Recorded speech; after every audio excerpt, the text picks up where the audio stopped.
আম, আমি আজকে এসেছি অত্যন্ত প্রিয় একটা জায়গা আমার। সেই জায়গাটা মানে আমি প্রায়ই আসি। আর এখন আমি আহ, অত্যন্ত প্রিয় একটা জায়গায় দাঁড়িয়েও আছি। তো এখানে আসলেই আমার মন ভালো হয়ে যায়, কেন জানি না। তো কেন ভালো হয়ে যায় কিংবা এই জায়গাটার বিশেষত্বটাই কি কি এটা আমার থেকে ভালো বলতে পারবে আমার বন্ধু। তো আমার বন্ধুর সাথে আমি পরিচয় করিয়ে দিচ্ছি। উনি হচ্ছেন আমার বন্ধু হাবিব। হ্যালো। ওকে। তো হাবিব হাবিব কিন্তু এই হোস্টেলেই থাকে, জানিয়ে রাখছি আপনাদেরকে। তো ওর কাছ থেকে আমি পুরোটা আপনাদেরকে জানাবো যে কেন জায়গাটা এত ফেভারিট কিংবা কেন বিশেষ একটা জায়গা এটা। বিশেষ জায়গা এই কারণে, কারণ আপনি দেখেন এইদিকে ফার্স্ট ব্লকের রাস্তাটা, হ্যাঁ। এই রাস্তাটা আবার সেকেন্ড ব্লকের সাথে সংযুক্ত হয়েছে। ওকে। আর এইদিকে আবার মেন রোডের সাথে সংযুক্ত হয়েছে। মেন রোডের সাথে সংযুক্ত হওয়ার কারণে এই রাস্তাটা তিনটা রাস্তারই মিলনস্থল কিন্তু এই জায়গাটা। আচ্ছা আচ্ছা। তো এই জায়গায় দাঁড়ালে বিশেষ করে মন টন ভালো হয়ে যায়, এই কারণে চারপাশের গাছগুলো অনেক সুন্দর, ওকে। অনেক পুরাতন গাছ। সেই কারণে এই জায়গাটা একটা বেতলা জায়গা। মন টন খারাপ হলে এখানে দাঁড়িয়ে থাকলে অনেক ভালো লাগে। আচ্ছা, ভালো লাগে। তো আহ, এই হোস্টেল লাইফ সম্পর্কে আমাদের অনেক আগ্রহ।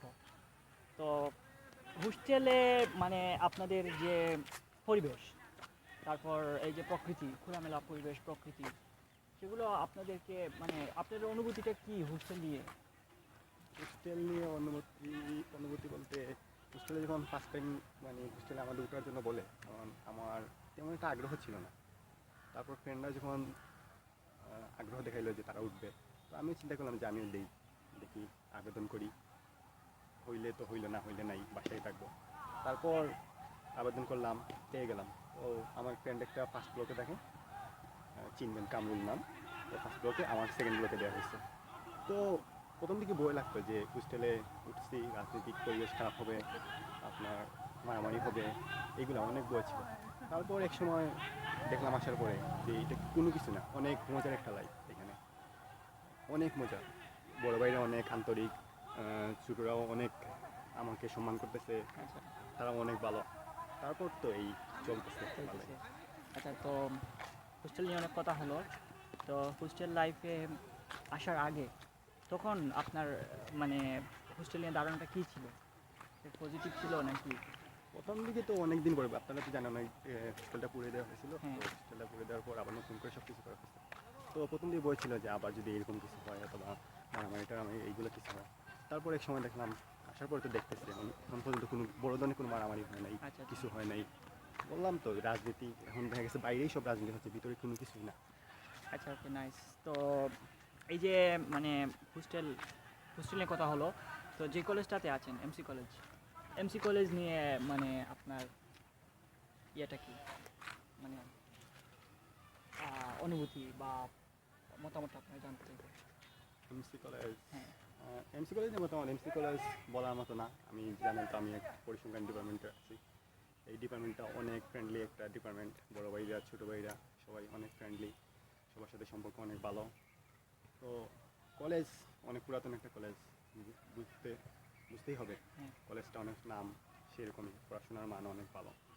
nice। তো আপনার শহরে, এই যে শহরে আপনি বেড়ে উঠেছেন, সিলেট শহর নিয়ে আপনার কিছু জানতে চাই আপনার কাছ থেকে।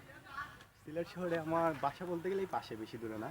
আমার যাওয়া আসা 1 ঘন্টা কি 1.5 ঘন্টা সময় লাগে আমার বাসায় যেতে। আচ্ছা। তারপর এখানে কেন অনেক কিছু প্রশ্ন হতে পারে যে হ্যাঁ। আমি এখানে কেন। এই তো বললাম, বাসায় যে মজাটা করা যায় এখানে মজাটা করা যায়, মানে বাসায় যে মজাটা করা যায় এই মজাটা এখানে আরও বেশি পাবেন। আচ্ছা আচ্ছা। এখানে অনেক ফ্রেন্ড আছে, অনেক বড় ভাই আছে, তাদের সাথে মজাটা মানে সেই লেভেলে মজাটা করা যায়, সেটা বাসায় পাবেন না কোনো সময়। যারা হোস্টেল লাইফ আছে তারাই বুঝতে পারবে যে এখানে কেমন মজা হচ্ছে, কি হচ্ছে, সব কিছু তারাই ভালোই বলতে পারবে। আচ্ছা, এই না আমি আমার জানার যেটা আগ্রহ ছিল যে আপনার সিলেট শহরটাকে নিয়ে আপনার মানে কোনো অনুভূতি, বিশেষ কোনো জায়গা কিংবা কেমন লাগে সিলেট আপনার কাছে? সিলেট তো অবশ্যই ভালো, সিলেট একটা শান্তির জায়গা। সিলেটে বেড়ে ওঠা অবশ্যই ভালো জায়গা, শান্তির জায়গা। তো সিলেট নিয়ে বলবো, সিলেট নিয়ে জাস্ট এক কথায় কিছু বলার নাই, ওকে। অসাধারণ একটা বেতালা জায়গা। বলতে পারেন। বেতালা, বেতালা, হ্যাঁ বেতালাই, এক কথায় বেতালা। এক কথায় বেতালাই। তো না, যে বেতালা জায়গা দেখছেন, বেতালা সিলেটও একটা জায়গা, বেতালা শহর। ওকে, এই সব কিছুই আপনাদের অনেক ভালো, অনেক সুন্দর। তো এখন আপনি যে ডিপার্টমেন্টে আছেন, পরিসংখ্যান ডিপার্টমেন্ট নিয়ে আপনার কাছে কিছু জানতে চাই। পরিসংখ্যান ডিপার্টমেন্ট, দেখেন আমি প্রথমে কিন্তু বলি, আমি যখন ভর্তি পরীক্ষা দিই ন্যাশনাল ইউনিভার্সিটিতে, তখন আমার ম্যাথ দাগাই নেই। তো আমি চিন্তা করছিলাম যে পরিসংখ্যান যখন চয়েস দিচ্ছি ফার্স্ট চয়েস, তাহলে পরিসংখ্যান পাবো না। তো যখন সিলেক্ট হলাম, দেখে আমাকে পরিসংখ্যান দেওয়া হয়েছে। তো পরিসংখ্যান একটা নতুন, এখানে এমসি কলেজে একবার নতুন বলতে গেলেই 2005 সাল থেকে শুরু হয়েছে যদ্দূর জানি। তো আসলাম, ভর্তি হলাম। তারপর প্রথম দিকে কোনো বড় ভাই দেখে চিনতাম না, কাউকে চিনতাম না। এক সময় সবার সাথে পরিচয় হলো, দেখলাম অনেক ভালো। আমাদের ডিপার্টমেন্টে একজন স্যার, যাকে এই পরিসংখ্যানে বস বলা হয়, যে যিনি পরিসংখ্যানের মাস্তানও বলা হয়, আচ্ছা আচ্ছা, পরিসংখ্যান মাস্টার। পরিসংখ্যান মাস্টার আমাদের সদ্য শফিক নওয়াজ স্যার, হ্যাঁ, তিনিও অনেক ভালো একজন টিচার, অনেক ভালো। তো ওনারও আন্তরিক হেল্প, অনেক কিছু, সব কিছু দিয়ে অনেক বেতাল একটা অবস্থা এখন পরিসংখ্যান। তো আমার মতে আমার মনে হয় এখন আমরা আর ভিডিওটা কন্টিনিউ, মানে কি বলবো, আমাদের সময় একবারে শেষ পর্যায়ে চলে এসেছে। তো এখানেই আমরা শেষ করে দেব আমাদের আজকের এপিসোডটা। দেখা হবে ভবিষ্যতে কোনো নতুন কোনো জায়গায়, নতুন কোনো মানুষের সাথে, নতুন কোনো পরিবেশে। ততক্ষণ পর্যন্ত সবাই ভালো থাকুন।